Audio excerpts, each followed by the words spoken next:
소추위원 가운데 한 분인데요. 천하람 개혁신당 원내 대표 모셨습니다. 어서 오세요. 네, 개혁신당 천하람입니다. 계속 참석하시죠? 네, 현재 참석합니다. 변론에. 네, 어제는 MBC의 프로그램에 출연하느라 조금 늦긴 했습니다.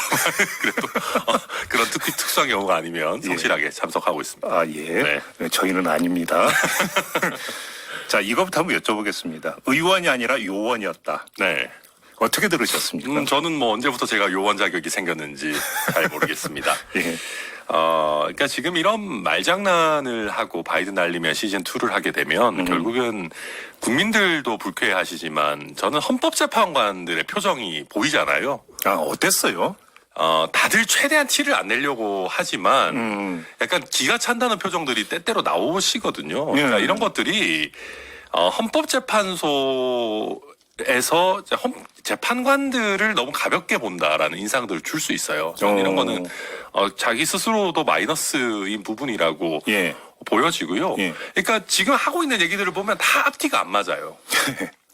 뭐 계몽령이었는데 뭐 너무 짧아서 뭐 안타깝고 의원이 아니라 요원을 끌어낸다. 어제 이준석 의원 그런 얘기 했더라고요.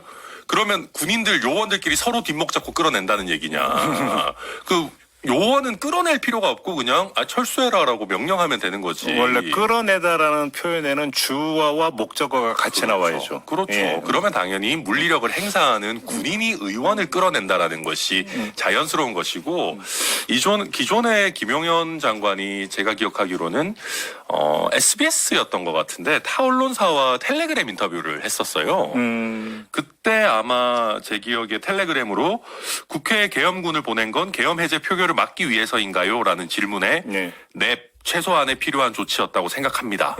라고 이미 답변해 놓은 부분들도 있고 네. 그 외에 뭐 수많은 우리 군인들의 진술을 뭐 말할 필요도 없을 테니까 순간을 모면하기 위해서 아니면 순간적으로 함께 출석한 대통령을 감싸기 위해서 이런 터무니없는 얘기들을 계속 쌓아나가는 것은 헌법재판소에서 봤을 때는 뭐 탄핵을 더 쉽게 해주는 그런 행위죠. 어제 이제 윤석열 대통령과 김용현 전 장관 간의 문답도 있었지 않습니까? 아, 제가 그때 이랬는데 기억하십니까? 그럼 아, 네, 이제 기억납니다. 이런 식으로. 네. 그 장면 어떻게 지켜보셨어요? 그런 장면들이 너무 많았죠. 그러니까 야, 이 두 사이의 브로맨스가 엄청나다라는 생각이 들었고요. 물론 나쁜 형태의 브로맨스. 정말 악의적인 형태의 브로맨스고요. 예. 그런 식으로 대통령이 증언을 사실상 코칭하고 그것을 김용현 장관이 그대로 받아서 진술하는 경우도 많이 있었고 그리고 제일 재밌었던 장면은 그거였어요. 국회 측, 청구인 측 질문에는 증언을 거부하겠다. 예, 처음에 그랬어요. 라고 했다가 또 다시 이제 피청구인, 그 대통령 측의 변호인이 반대 신문에도 응했으면 좋겠다라고 하니까 또 홀라당 입장을 바꿔가지고 그렇게 하겠다. 예. 이런 것들을 보면 양쪽이 서로에게 협조하겠다라고 하는 어느 정도의 약속을 하고 나온 걸로 보여졌습니다. 아, 그래요? 그런데 재밌는 것은 그 과정에서 서로 자책골들 너무 많이 넣었어요. 이제 그 자책골 이야기를 하셨으니까 한번 좀 여쭤볼게요. 그 윤석열 대통령 변호인단 있잖아요. 네. 대리인단. 네. 이들의 어떤 사법 방어가 그렇게 치밀하지 못하다. 오히려 되게 모순된 것도 되게 많다. 너무 많죠. 라고 이야기했는데 왜 그러냐라고 하는 것들에 대해서 어떤 분이 이렇게 분석을 하더라고요. 그 몇 명 가운데 상당수가 정치를 했고 하려고 하는 분들이다. 맞아요. 그러다 보니까 윤석열 대통령의 변호보다는 자신의 정치적 어필을 더 우선하는 것 같다. 이런 어떤 분석도 하던데 동의하십니까? 네, 변론보다는 부정선거 음모론 전도사 역할에 더 열심인 분들이고요. 네. 네. 상당수, 제가 봤을 때 거의 대부분 신념인 것 같습니다. 부정선거 그래요? 신념을 가진 분들인 것 같고요. 예. 말씀하신 것처럼 이 방송을 듣고 계시는 수많은 정치인들 특히 정치하는 변호사는 절대 선임하면 안 됩니다. 예. 아 정말로 저도 뭐 이제는 정치하고 의원도 있는 변호사지만 변호사시잖아요. 예. 근데 특히 정치인이 자기 사건에 정치에 관심 있거나 그쪽에 밀접한 변호사를 선임하게 되면은 의뢰인의 이익과 완전히 이상한 길로 갑니다. 이제 그냥 자기 플레이한다 이거죠. 자기 플레이 하게 됩니다. 실제 뭐 최근에 뭐 그런 사례는 너무 많이 있고요. 네. 여튼 그리고 저는 그 윤석열 대통령 돕기 위해서 그 유튜브에 슈퍼챗 쏘시고 이런 분들 많잖아요. 그 슈퍼챗 쏠 돈 모아가지고 대통령 변호인 교체 모금 운동을 해야 됩니다. 저는 지금 변호인단을 유지한다면은 만장일치 탄핵 결정이 나올 수밖에 없다. 그 정도로 엑스맨을 넘어선 수준의 자기 파괴적인 변론을 그분들이 하고 있습니다. 혹시 근데 그런 지적이 네. 윤석열 대통령이 지금 변론에 직접 참석을 하고 있잖아요. 네. 그 이유를 설명하는 것이 될 수도 있을까요? 다시 말해서 변호인단의 변호 능력에 대해서 윤석열 대통령 스스로 뭔가 믿지 못해서 본인이 직접 나오는 걸로 혹시 해석할 여지가 있을까요? 네, 실제로 좀 답답해 하는 게 좀 보입니다. 옆에 툭툭 치기도 하고. 아, 그래요? 예, 답답해 하는 게 보이고. 예. 그런데 문제는 윤 대통령의 가세가 아무런 도움이 되지 않는 것이 예. 같이 부정선거 음모론 전도사 한 명 더 플러스 원 되는 거거든요. 네. 그러니까 이게 뭐 예를 들면 대통령이 나와서 부정선거 음모론 얘기 그만해라 이런 게 아니고 또 그 상승작용을 일으키시는 부분이 있기 때문에 본인이 하시는 거는 전혀 도움이 안 되는 것 같고요. 특히 이제 제가 보니까 첫 번째 변론길은 저는 대통령 나와서 생각보다는 정중하게 잘한다라고 생각했습니다. 말수도 그렇게까지 많지는 네, 않고 맞아요. 우리가 예, 평소에 보던 대통령에 비해서 또 헌법재판소를 좀 존중하는 태도도 보이고. 뭐 송구스럽다고도 했고. 네. 예.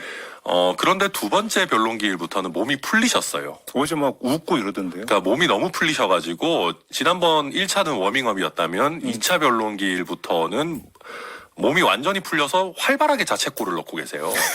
자책골을 예를 들면. 예를 들면 대표적으로 포고령에서 그 전공의 처단 예. 부분 그거 얘기하면서 우리 웃지 않았냐. 예, 맞아요. 예. 이거 정말 큰 문제인 게 이 얘기를 보면서 웃었다라는 얘기는 포고령 내용 전반에 대한 검토를 어쨌든 대통령이 꼼꼼하든 안 하든 했다는 얘기입니다. 같이 했다는 얘기죠. 같이 했다는 얘기죠. 그렇죠. 그러면 포고령 그 자체가 지금 굉장히 내란의 동기 부분에 있어서 국회 정치 활동을 금지하려고 했던 헌정 유린의 의도가 있다라고 평가받는 상황에서 다 읽어보고 같이 대화 나누고 웃고 떠들면서 그거를 확정했다. 이거 굉장히 안 좋은 내용이거든요. 네네네. 어떻게든 본인의 관여를 최소화해야 되는데 이런 부분은 저는 대표적인 자책골 국면이 아니었나 생각합니다. 알겠습니다. 하나만 더요. 그 헤어 스타일링 이야기가 나왔잖아요. 네. 어떻게 평가하십니까? 저는 어떤 의미에서는 이게 특혜다라고 하시는 분들 많이 있는데 네. 특혜라고 하기에는 비교 대상이 사실 없습니다. 현역 대통령이 구금 상태에서 재판에 출석한 것이 사실 없기 때문에 다 전직이 된 그렇죠. 후죠. 전직이 된 후라서 비교 대상이 없어서 이거는 뭐 애매한 부분인데 다만 저는 그냥 현실적으로 봤을 때 만약에 윤석열 대통령이 굉장히 초췌하거나 불쌍한 형태의 스타일링이 안 된 형태로 재판에 출석했을 때 저는 그것을 선동하는 그 극우 유튜브라고 하는 그 사람들이 굉장히 안 좋은 쪽으로 이용했을 수 있다고 쉽게 생각합니다. 이제 핍박받는 모습. 그렇죠. 그렇고 우리 이렇게 핍박받는 대통령 구하러 헌재 앞으로 더 모입시다.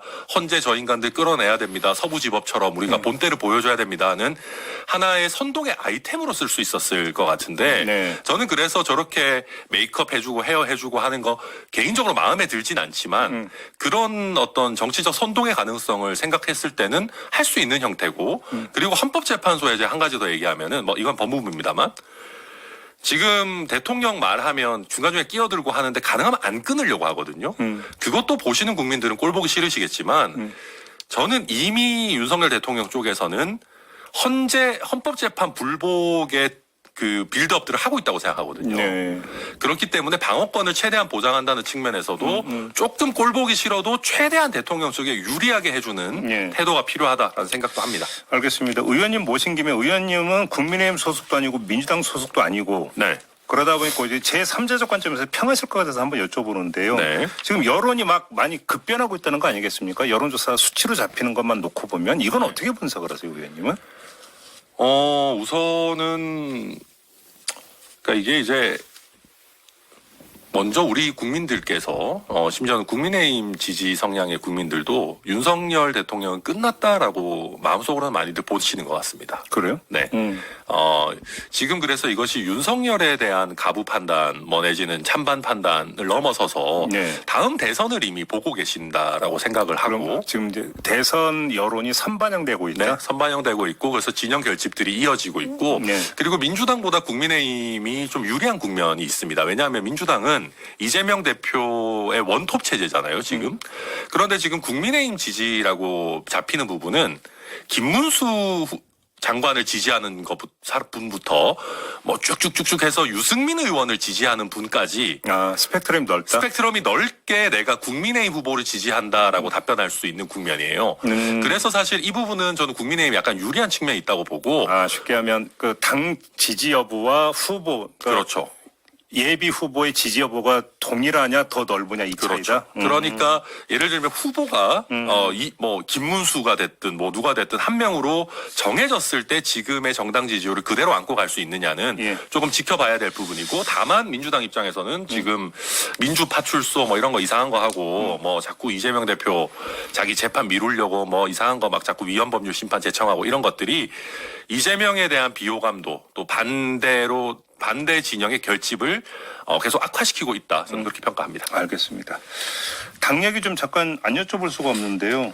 왜 그러는 겁니까?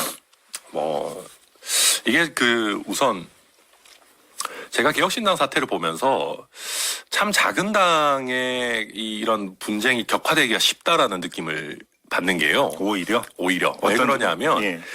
큰 당에서는 내부 갈등이 있으면 사실 국민들의 30~40%는 그 당의 지지를 하니까 관심을 갖고 보시잖아요. 그러면서 어쨌든 누가 잘하고 누가 잘못한지에 대한 여론이나 언론의 감시 같은 것들이 있습니다. 그냥 밖에서 제어력의 행사가 된다. 그렇죠. 그런데 개혁신당 같은 경우는 저희 지지율이 지금 뭐 굉장히 적은 수준이고 저희를 지난 총선에서 지지해 주신 국민들도 상대적으로 소수이기 때문에 예.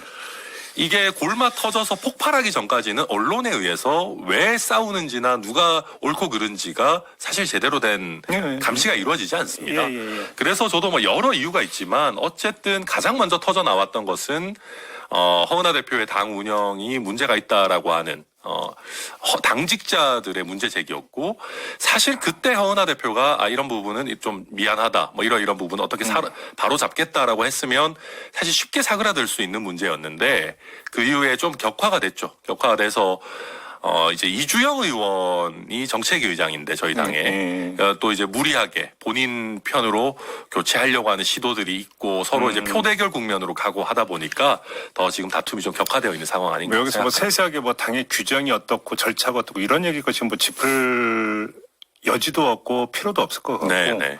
그럼 제가 아까 말씀드린 취지가 짚어달라는 취지였는데 지금 갈등이 격화됐는데도 지금 개혁신당에 대한 관심을 이렇게 제가 안 주시는 여쭤보고 싶은 겁니까? 게 이게 어떤 절차 규정 이런 문제를 떠나서 좀 감정 대립이 좀 있는 것 같아서요. 네, 저도 그런 부분 있다고 생각하고요. 예. 이게 이제 그러니까 허은하 대표 입장에서는 아마도 본인이 당대표로서 충분한 존중과 권위를 인정받지 못했다라고 하는 그런 부분들이 있는 것 같습니다. 그게 어떤 섭섭함이 이제 이런 사태로 촉발이 됐다. 네, 뭐 그것이 사무총장에 의한 것이든 당직자에 의한 것이든 이준석 대표라고 하는 전 대표라고 하는 대주주가 있기 때문에 네. 본인이 충분히 대표로서의 권한을 제대로 인정받지 못했다라고 하는 아쉬움이 있는 것 같고, 이준석 의원 입장에서는 반대로 본인은 당의 실제 뭐 지지율 기반은 제일 넓죠. 압도적으로 넓지만 나름대로 빠져 있으려고 노력하고 최대한 관여 덜 하려고 했는데 무슨 소리냐 또 이런 식으로 이제 서로 간의 입장 차나 또 그 과정에서 감정 대립들이 있지 않나 생각합니다. 그럼 한번 마지막으로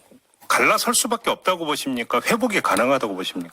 저는 항상 얘기하는 것이 저희 개혁신당의 인재풀이 넓지 않고 저희 뭐 가능하다면 잘 이제 같이 가야 될 상황인데, 문제는 저희가 봉합의 노력이라는 것이 당원 소환으로 당원들의 불만이 민주적으로 표출되기 전에 됐다면 좋았을 텐데, 일단 당원들의 이 과반 넘는 당원들의 진성 당원이죠. 으뜸 당원들의 소환 요구가 표출이 됐기 때문에 그 절차는 의무적으로 저희가 진행을 해야 되고, 허은하 대표 쪽에서도 법적 대응한다고 하시니까 지금 쉬운 상황은 아니지만 그래도 저는 정치라는 거는 뭐 절대 불가능한 건 없다고 생각하고 계속해서 대화의 끈을 이어나갈 생각입니다. 알겠습니다. 오늘 말씀 여기까지 드려야 될 것 같네요. 고맙습니다. 네, 감사합니다. 네, 개혁신당의 천하람 원내대표와 함께했습니다.